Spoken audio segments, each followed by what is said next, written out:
मैंने निवेदन केंद्र सरकार के नेताओं से भी किया है कि कहीं कोई आपस में अगर किसी बातचीत का कोई किसी प्रकार का बना हुआ रुकावट बनी है तो उसको हटा करके बंधन बांधना एक मंडी का ठीक था या खुली छोड़ देना कहीं जाके बेचो, कौन सा ठीक है? या चाहे वो स्वार्थ के नाते से पॉलिटिकल लीडर के भी कुछ लोग हैं उनको भी तर्क से बात करके और क्या बात करनी चाहिए। संविधान के दी हुई जो शक्तियां हैं वे अपने आप जलाधिकार रैली शहीदों की ये भूमि। सबसे पहले मैं उन वीर शहीदों को नमन करता हूं। हरियाणा सरकार पीडब्ल्यूडी उसको करवाएगा, ये निर्णय हो चुका है, 200 करोड़ रुपए उसके मंजूर हो चुके हैं। फोरलेन नहीं बनेगी और क्योंकि वो सड़क बहुत बिजी सड़क है वो फोरलेन जरूर बनेगी। ये अब पीडब्ल्यूडी अपनी ओर से बनवाने वाली है। इस इलाके का इंफ्रास्ट्रक्चर किसान को छूट है, बंधन नहीं है किसान के ऊपर। कंटेक्ट करना है तो किसान की मर्जी, नहीं करना तो किसान की मर्जी।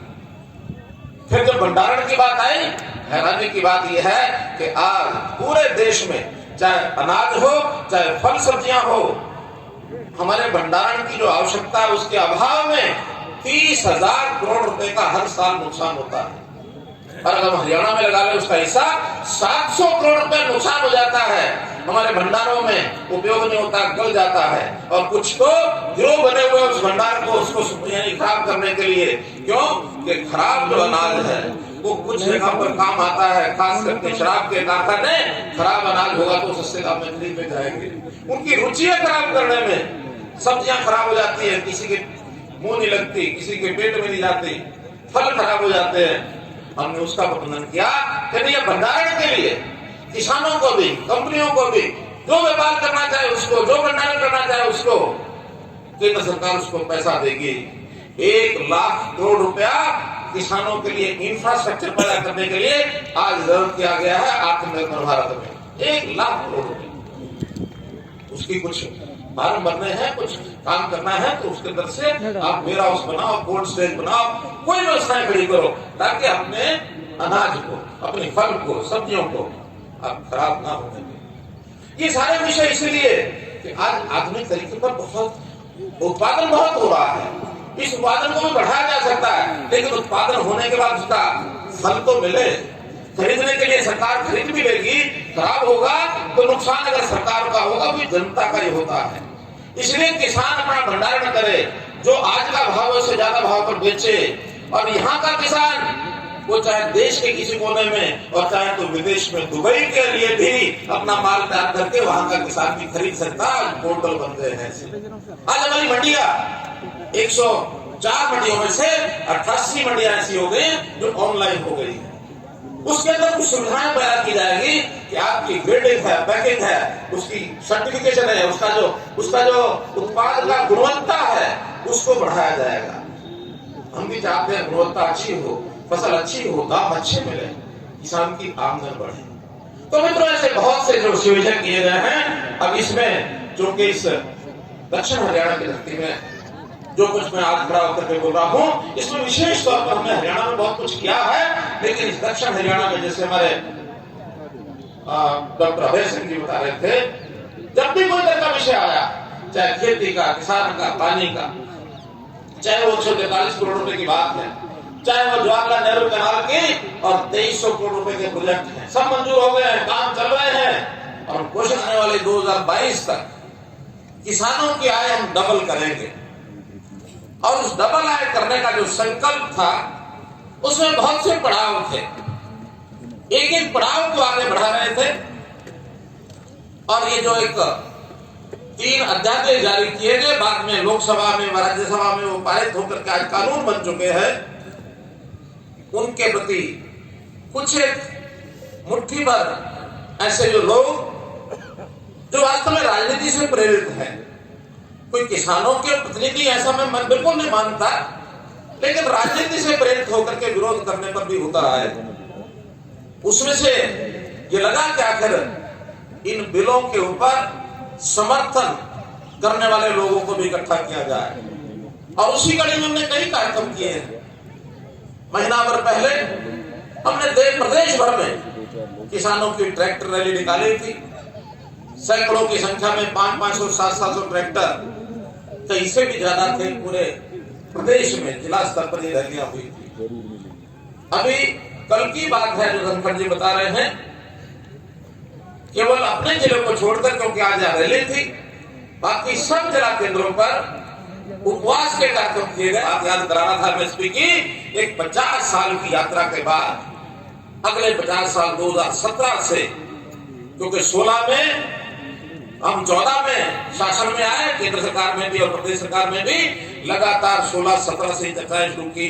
50 साल के बाद आज हम उस स्थिति पर आ गए हैं कि किसान के बिलों को लाकर सुधार करके और इनका भला कैसे किया जाए, तो तब 3 बिलों को पास करने की कहानी। बिलों के ऊपर मैं ज्यादा इसलिए नहीं बोलूंगा, बहुत वक्त तक बोल चुके हैं। सीधा सा विषय है कि एक मंडी में आपको मजबूरी से वहां जाना पड़ता था, और बेच नहीं सकते थे, आपके रास्ते खोल दिए हैं। एक मंडी को जहां जाओ वहां जाके बेच लो। केवल बंधन बांधना एक मंडी का ठीक था, या खुली छूट देना कहीं जाके बेचो, कौन सा ठीक है? खुली छूट ठीक है कि नहीं? खुली छूट ठीक। इतना ही है कि एमएसपी की गारंटी हम मंडी में देंगे, लेकिन अगर एमएसपी से ऊपर कोई खरीदने वाला हो तो छूट मिलनी चाहिए कि नहीं मिलनी चाहिए? मिलनी चाहिए। इसलिए ये सारा कुछ किया गया है। विषय आता कंट्रैक्ट की खेती। कंट्रैक्ट की खेती के अंदर ये कानून पहले भी सरकार ने बनाए हुए हैं, कांग्रेस सरकार ने बनाए थे, पंजाब में भी, हरियाणा में भी, लेकिन उनके अंदर कई कमियां थी। आज केवल 3000 एकड़ कंट्रैक्ट की खेती हरियाणा में होती है। पंजाब में जरूर 20-30 हजार एकड़ पेप्सी के लोग जाके करते हैं, लेकिन उसके अंदर भी कई तरह के बंधन थे। हालांकि हमारे किसान आपस में एक दूसरे के साथ ठेका प्रथा करके करते ही है खेती। एक खेती करने वाला व्यक्ति, उसको लगता है मेरी जमीन कम है, दूसरा व्यक्ति जिसके पास जमीन है वो आदमी उसके पास खेती करने वाला नहीं है, कई बार चला गया, नौकरी पेशे में, व्यापार पे चला गया, उसकी जमीन ठेके पर ले लेते हैं। तो ये ठेका प्रथा और कॉन्ट्रैक्ट खेती में अंतर नहीं है। अब इतना ही है कि बड़े संस्थानों को भी कहा गया है कि आप अच्छे टेक्नोलॉजी लाकर, अच्छे किस्म के बीज, अच्छे किस्म की तकनीक इसको ला करके और अच्छी कीमत लेके किसान पर खेती करोगे, तो आज दुनिया में बहुत देश इस खेती के अच्छे टेक्निक के आधार पर आगे पहुंच गए। दिसंबर 2021 की रखी गई है, इस तक उसको पूरा करेंगे, आपको पानी देंगे। एसवाई का मुद्दा है जो राव साहब ने विषय किया है, वो सारी बातें ठीक हैं, क्योंकि कानून के अंदर यानी कोर्ट के अंदर फंसा हुआ एक मुद्दा आते ही हमने उसकी अर्ली हियरिंग करा करके कम से कम ये फैसला ले लिया कि एसवाई नहर बनेगी और उसमें पानी का जो अधिकार है वो हरियाणा का सुरक्षित रहेगा, वरना तो उसी के ऊपर प्रश्न चिन्ह था। आज तो केवल एसवाई बनाने के लिए सुप्रीम कोर्ट ने एक विषय खड़ा करना है कि इसको केंद्र सरकार बनाए और बनाए। हम केंद्र सरकार को भी आग्रह कर रहे हैं, सुप्रीम कोर्ट को भी आग्रह कर रहे हैं। अब आखिरी चरण जो हमारी आपस में मुख्यमंत्री की बातचीत वाला वो विषय समाप्त हो गया है। अब तो अगली किसी भी सुनवाई में सुप्रीम कोर्ट निर्णय देगी, लेकिन क्योंकि पंजाब के साथ जुड़ा हुआ विषय है, ये जो हमारे विपक्षी दल है कांग्रेस के खास करके, ये जो भय दिखाते रहते हैं कि अगर ये एसवाई बन गई तो पंजाब में ये हो जाएगा, पंजाब में वो हो जाएगा, अब ये भय ज्यादा दिन नहीं चलेगा, ये ज्यादा दिन नहीं चलेगा, क्योंकि जिसका अधिकार है उसको मिलना ही चाहिए। हमारा लोकतांत्रिक देश है, संविधान के ऊपर चलने वाला है, हमारा राज्यों का संघ है, कोई राज्य हमारे अपने आप मनमानी नहीं कर सकता है। मनमानी वाले राज्य को संविधान के दिए हुई जो शक्तियां हैं केंद्र अपने आप ठीक करेगा। बहुत दिन तक मनमानी नहीं चलेगी पंजाब की, इस पंजाब की मनमानी को छोड़ना ही पड़ेगा। और फिर लोकतंत्र में व्यवस्था होती है, जो सरकार होती है उसमें जो कानून बनाना है, जो नियम बनाना है, जो पॉलिसी बनानी है वो बनाती है। जो बहुमत वाली सरकार होती है उसका विरोध करने का तरीका सदन में हो सकता है, विरोध करने का तरीका मीडिया में हो सकता है, विरोध करने का तरीका जनता को आप समझा सकते हैं, जनता में जाकर के अपने भाषण कर सकते हैं, छोटी बड़ी मीटिंग्स कर सकते हैं, लेकिन दबाव डालने के लिए आप नहीं 50-70 हजार लोगों को इकट्ठा करके और दबाव बनाएंगे कि हम दबाव बनाते हैं, रास्ता रोकते हैं, आप ये करो आप वो करो। लोकतंत्र ये इसके लिए होता नहीं, लोकतंत्र में इसका कोई स्थान नहीं। ये जो धींगा मस्ती है, इससे अगर कुछ भी सरकारें झुकती हैं तो बहुत गलत दिशा में देश चला जाएगा।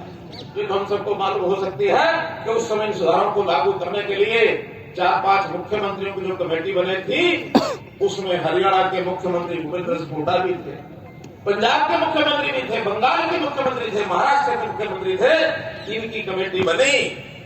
स्वामीनाथन की रिपोर्ट को लागू करने के लिए भूपेंद्र सिंह हुड्डा को समिति का प्रधान बनाया गया, लेकिन लोगों की हिम्मत नहीं हुई कि इनको लागू कर सके।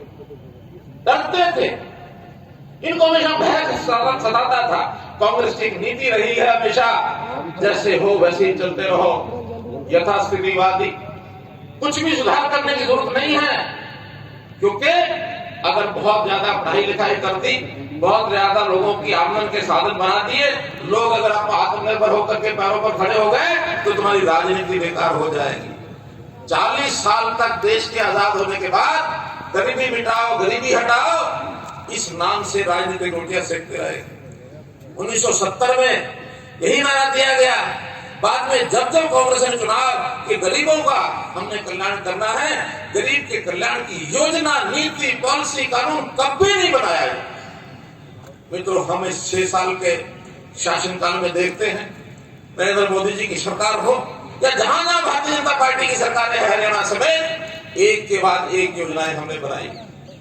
और इन योजनाओं में किसान का भला कैसे हो, मजदूर का भला कैसे हो, बच्चों की पढ़ाई कैसे हो, रोगी का इलाज कैसे हो, इंफ्रास्ट्रक्चर कैसे अच्छा बने, उद्योग कैसे बने, रोजगार कैसे मिले, दिन रात सोचते रहते। हमने तो सबको अपील भी की है, मैंने निवेदन केंद्र सरकार के नेताओं से भी किया है कि कहीं कोई आपस में अगर किसी बातचीत का कोई किसी प्रकार का बना हुआ रुकावट बनी है तो उसको हटा करके हमको किसान नेताओं से, या चाहे वो स्वार्थ के नाते से, चाहे पॉलिटिकल लीडर के भी कुछ लोग हैं, उनको भी तर्कसंगत बात करके और उनके साथ बात करनी चाहिए। और बात नहीं करेंगे तो संयोग से सुप्रीम कोर्ट ने वो विषय अपने हाथ में ले लिया। अब सुप्रीम कोर्ट में 2 दिन में 3 दिन में निश्चित रूप से डायरेक्शन देंगे और सबको मान्य होगी। सुप्रीम कोर्ट हमारा निर्णय करने की प्रक्रिया में सर्वप्रिय होता है। तो इसलिए मित्रों, ये जो कानूनों का विरोध हो रहा है, इसके लिए भी हमको कोई रास्ता जरूर निकालना है, लेकिन इस आंदोलन को शांतिपूर्वक तरीके से समाप्त करना ये हमारा सबका काम है। उसके लिए हम भी अपनी ओर से अपना प्रयत्न। राजनीति के आगे, राजनीति के पीछे, हर हलचल को जानने के लिए हमारे YouTube चैनल जनमत हरियाणा को लाइक करें, सब्सक्राइब करें और अपडेट रहने के लिए बेल आइकन दबाना ना भूलें। देखते रहें जनमत हरियाणा, सच के अलावा कुछ भी नहीं।